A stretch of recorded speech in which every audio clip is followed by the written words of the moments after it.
Hello, my name is Vanessa. I'm 27 years old. Only a year ago, I went through a life-threatening event that resulted in my in-laws getting arrested and me getting a divorce from my husband. I know it all sounds crazy, so let me start by telling you a little about my relationship with my now ex-husband, Daniel. Daniel and I met in college and we started dating because we found out we had a lot of things in common. I ended up liking his company and the way that he always found a way to make me laugh. Besides, it did help that he was a very attractive man. We dated for a long while until we graduated before we decided that it was time for us to meet each other's parents. My parents loved Daniel, but when it came time to meet his parents, I couldn't help but feel like his parents did not like me. They were cold towards me, and for some reason his father Dominic kept throwing insults my way. They went unnoticed because Daniel's mother, Melanie, would laugh it off as a joke, and then Daniel would follow along. I was pretty uncomfortable the entire time, and I was beyond glad when it was time for us to leave. After our first meeting, Daniel asked me how I liked his parents. So, how did you like my parents? Well, I think they're pretty cool, but what happened? Did you not like them or something? No, but I think that they don't like me. Why in the world would you think that? To start, your mom barely even looked at me, and the few times that she did, I swear she sneered at me. What? That's nonsense. My mom prides herself in being a proper lady. That's literally the last thing she would ever do. And then your dad kept throwing thinly veiled insults at me the entire time. Literally, when did he do that? When I was telling him that I was a legal consultant, he said, and I quote, "Lawyers are known to be scumbags, and they also tend to look like it. I wonder if my son has a thing for those." Oh, come on. He didn't mean anything bad by that. That's just my dad's sense of humor. That's a pretty messed up sense of humor and very hurtful too, don't you think? I guess I've just gotten desensitized to it, but I can see how it can be hurtful to someone who isn't used to it. I'm sorry that they made you feel that way, but I promise you that they never intended to do it.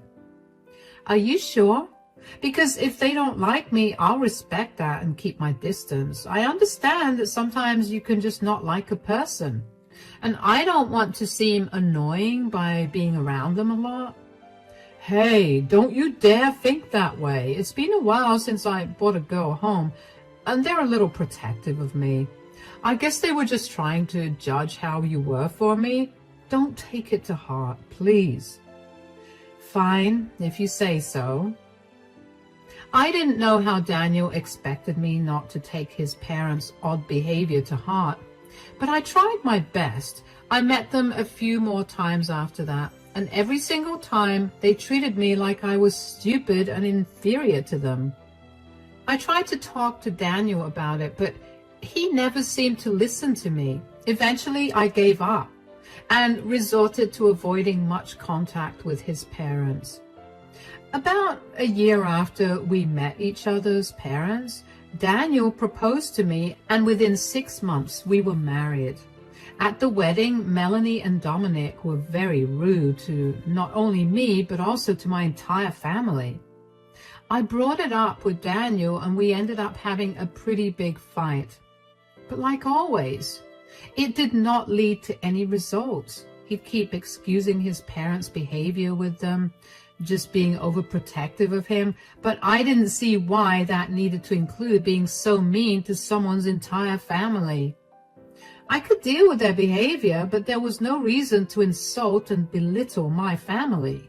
After that, I pretty much barely spoke to either of them, and that was the way it was for a good 6 months. Daniel tried his hardest to mend the relationship between me and his parents, but every time I caved and went to visit them, they'd get more egregious with their insults. I will say that no matter what they said or did, I never once retaliated. I was always nice to them, and I never penalized Daniel for not taking my side. I only expected an apology when they took it too far. One day, Daniel came back home from work and told me that his mom called and she invited us on a camping trip with her and Dominic. So my mom called me today. Oh, what did she say? She told me that she and Dad were going on a camping trip this weekend. That's nice. Good for them. Yeah, well, they invited us too, and I really want to go. You can go if you want to, sweetie. What about you? They invited you along as well. In fact, Mom insisted that you come along. Really? Why? She never liked me to begin with. This again. My mom loves you. She's just not openly affectionate. Honey, she tried to push me into our wedding cake at our reception. I don't think she likes me at all. So you're just going to turn down their invitation because you think that she doesn't like you. I just don't see why I should be there. I mean, I'll only ruin the mood considering how your parents and I don't really get along so well. That's nonsense. What has my dad ever done to you? He hasn't done anything, but he's sure had a lot of insults to throw my way whenever you're not around, which, by the way, your mom finds hilarious. Are you trying to make my parents seem like some evil in-laws or something? Because I do not appreciate that at all.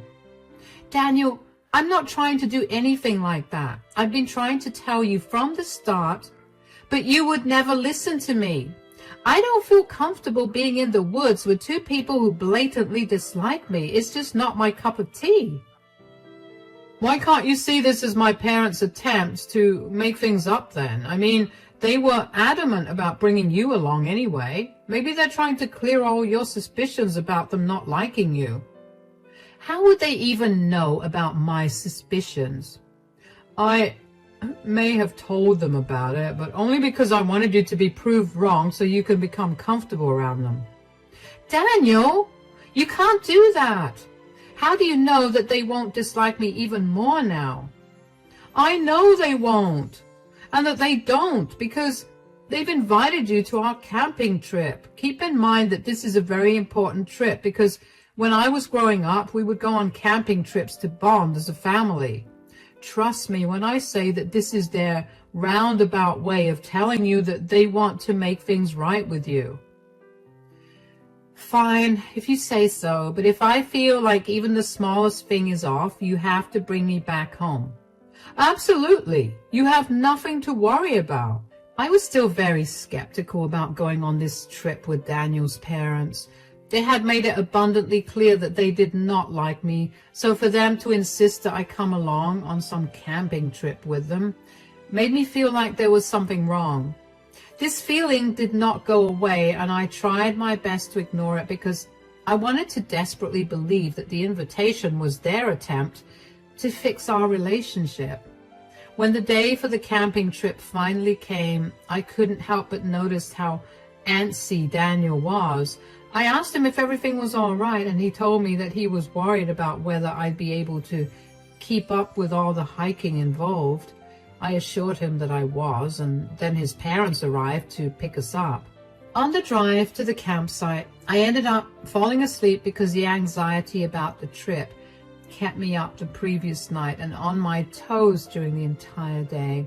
So I had no idea where we had gone, which was my first mistake. When we got there, we parked the car a good while away from the camping spot and hiked for about an hour and a half before we finally found a place to camp. We set up our tents. Each couple shared a tent and unpacked the food we'd bought.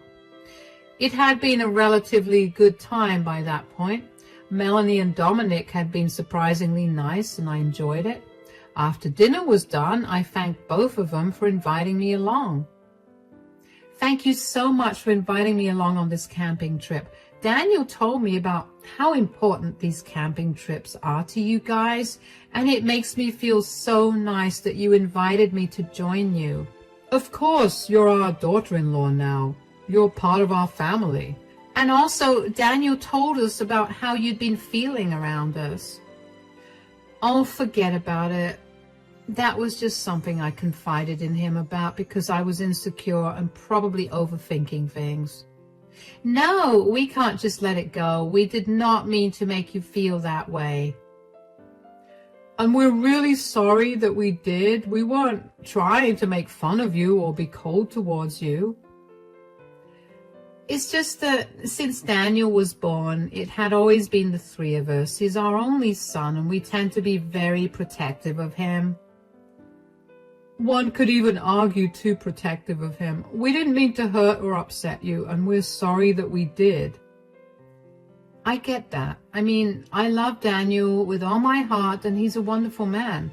I see why you guys care so much, and I can assure you that I too want only the best for him. Yeah, she makes me very happy, and there's nothing better that I could have asked for. I'm glad that's the case. As long as you keep him happy, I'm sure we'll never run into any problems together. Dominic, don't say it like that. It sounds like we're threatening her, and that's the opposite of what we want to achieve today. It's okay. I'm sure that Dominic was only trying to be funny. Sure. Anyways, where's the hot chocolate, Melanie? Oh, yes, it's in our tent. I'll pour us some cups and be right back. Hot chocolate? Oh, yeah, my mom makes a mean hot chocolate. I swear she must put some magic in it because no hot chocolate has ever tasted as good as hers. Wow, then I'm excited to try it. I was genuinely happy that night. I never expected my relationship with Melanie and Dominic to get any better. I was happy with things being the way they were, as long as Melanie and Dominic were a little more civil. But to hear them apologize and provide kind of reasonable reasons for their behavior made me feel like there was hope for my future with them. Just after Daniel told me how good Melanie's hot chocolate was, she came out of her tent and gave me a full cup of hot chocolate. I did notice that she was very particular about which cup was mine, but I didn't pay any attention to that because I was so happy about our previous conversation. For starters, her hot chocolate was very average. I didn't see why Daniel hyped it up so much, but I appreciated it out loud just to keep the good ambience going. I'm only saying this because I want to be a little petty, and it sets a good tone for what I'm going to tell you about what happened next. As I was reaching the end of the cup of hot chocolate, I began to feel very drowsy. I don't remember how or when I ended up in my sleeping bag, but I did. When I woke up the next day, I felt groggy and I had an almost head-splitting headache. My stomach was also feeling very weird, but I didn't have time to focus on that because I was suddenly very aware of how I was sleeping in a sleeping bag without a tent to cover me. In fact, Melanie and Dominic's tents were gone as well. Out of panic, I picked my phone up to call them, only to realize that I had no network. I felt panic rising in my chest. I couldn't believe that I had been abandoned. I tried calling out to them, and I hoped desperately that they were playing some sick joke. But after half an hour of calling out to them, I finally made peace with the fact that I was abandoned in the middle of nowhere with nothing on me. They had taken everything I had to. With nothing else to do, I decided to walk around to see if I could find my way out. I think I walked around for at least an hour before I was approached by a man. Hey there. Hey. I'm sorry, I'm not trying to be creepy, but I couldn't help but notice that you seem a little lost. Well, I have no idea where I am. Not that you could help me. Wait, can you? Yeah, of course, I'm the park ranger. See, here's my name tag. I'm Sean, by the way. My buddy and I were scouring the area because we thought we heard the rustling of leaves and such, and we figured that there was someone around here. You know, this is a prohibited zone, right? Oh my gosh, I'm so sorry. I had no idea. It's okay. You do look a little worse for wear. Why don't you follow me to the cabin and tell me how exactly you got lost? Sure. What do you want to know exactly? I came here camping. I went to sleep, and when I woke up, it was late in the afternoon and I was lost. Did you come here to camp alone? No, I came here with my husband and his family, but they all left me behind, which is why I ended up wandering around so I could find some way to get back home. They just left you behind? Yeah, and the funniest part is that I was just beginning to think that his parents liked me. Turns out they didn't. That's rough. But how did you not hear them clear everything out? I mean, they couldn't have been very quiet. I know, right? That's what I was thinking too. I mean, I even slept in very late, and that never happens. I have a very strong built-in clock that never lets me sleep past 8 a.m. no matter when I go to sleep. Your body clock is amazing, but you're not waking up is odd. Do you think there was any foul play at hand? You know what? Maybe there was. Why do you say that? Well, last night I had my mother-in-law's famous hot chocolate, which after I finished drinking, I began to feel really drowsy. At the time, I just thought that I was very tired from the hike, but now I don't think that was it. Okay, I'm sure there was some foul play here. Anyway, we're at the cabin. I'll call our main office to get you a ride there, and then we can figure out how to deal with your situation. Thank you so much for helping me. Of course, that's my job here. I was so grateful for Sean. I mean, if he hadn't found me, I don't know what would have become of me. I will admit that I was slightly terrified when he approached me. I mean, think of all the horror films you've watched. Nothing good has ever come out of a man approaching a lady in the woods. Not to mention, Sean wasn't wearing any uniform, so I was even more terrified. But one look at his badge and I felt better. It took us a while to get to the cabin. After we got to the cabin, Sean called for a vehicle to take me out of the dense wood. While we waited for the car to arrive, Sean asked me a few more questions about what had happened. I told him everything as I remembered it. Sean asked me if I wanted to get the police involved in what happened. He told me that he had a few friends at the police station in our district, and he could help me out if I wanted to. At first I was tempted to tell him no out of pure alarm, but then the more I thought about it, the more I realized that it would be best if I did at least get some revenge on Daniel, Melanie, and Dominic. I needed to find out if they drugged me and what they used to drug me. So I told Sean that I would be okay with getting the police involved, and he quickly made a few phone calls. Just as the car for me arrived, Sean told me that the cops would be waiting for me at the main office. I thanked him profusely for his help, and he smiled at me. When I got to the main office, at least 6 cops were waiting for me there. One of them rushed up to me and asked me if I'd be comfortable giving my blood to run some tests on it, and then going down to the police station. I consented to it and followed whatever they wanted me to do.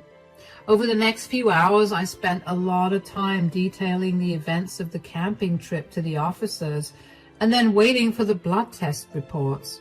As soon as I got some signal on my phone was flooded with messages about money being withdrawn from my account. Now, I didn't have anything on me, so I knew that either Melanie, Dominic, or Daniel was stealing from me. I immediately told the officers about this, and they looked into it. After a little digging, they figured that the withdrawal was made at the ATM near Melanie's place. By this point, I was practically shooting steam from my ears because of how angry I was. I couldn't believe the audacity of that family. I couldn't wait for them to be put in their places. When the reports finally came, I was told that I had been administered a near lethal amount of sleeping pills. My heart started racing when I heard that. I couldn't believe that I was even alive, and that Melanie and Dominic would go so far as to show me how much they hated me.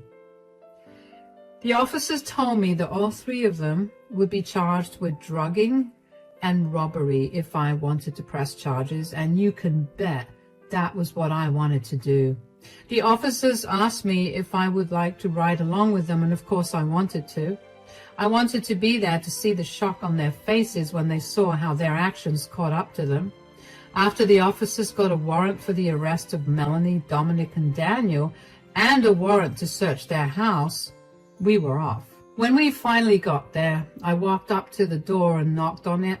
Keep in mind, by this point, it's well past 9 p.m., and not once did I hear anything from the three of them. Melanie opened the door and looked shocked to see me with 6 cops standing behind me. "Oh, hey, Vanessa, where have you been? We've been worried sick." "Save it, Melanie. You guys tried to drug me and rob me." "That's not true." "Oh, really? Then why did I wake up all alone in the forest with nothing on me except my phone, which I had thankfully kept in my pocket, and you lot didn't seem to check?" "What? What are you talking about? We tried to wake you up when we were going on a hike in the morning, and you insisted that we go alone. You told us that you'd meet us back home." "Are you seriously lying to my face right now?" "I'm not. And this is a family matter. Why did you involve the cops in this?" "I had to because I had been drugged and left alone in the woods. Besides, they're here to arrest you guys." "Arrest us? What in the world?" "Officers? She's always been very unstable, and she's been prone to making up lies to suit her narratives. We've been nothing but kind to her, and she's always tried to pick on us for it." "That's a load of lies, and you know it." "How can you even prove that we drugged and robbed you? This is unconstitutional." "Right here. I have my blood reports which show that I had a near lethal amount of sleeping pills in my system." "You could have taken them yourself. How can you prove that we did it?" "Daniel knows that I don't have any sleeping pills because they mess me up badly, and I feel groggy and restless for the rest of the day. There has never been a time in our entire relationship where I've taken sleeping pills." "So? They could have been Daniel's pills that you stole. You don't like nature, and maybe you were trying to fall asleep quicker." "I know for a fact that Daniel didn't carry them because I packed our bags for the trip, and he had been home all day, so he could not have gone out and bought them either. So that just leaves you, Melanie, and you, Dominic." "We did not do that." "As for the robbery, once I managed to get the network on my phone, I got a ton of messages telling me that so-and-so amount of money has been debited from my account. A quick look at where this money had been withdrawn shows me the ATM just a block away from your house." "That's circumstantial. You have no way to prove that we did any of that. You just hate us, and you want us to not be a part of Daniel's lives." "Do I want that, or are you projecting onto me what you wanted to do with me?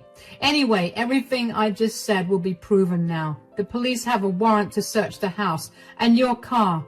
Move aside and let them do their jobs." Dominic tried to protest but was quickly detained by an officer. A quick search of Melanie and Dominic's bedroom, and the cops found an almost empty bottle of sleeping pills and a receipt showing its purchase only the day before.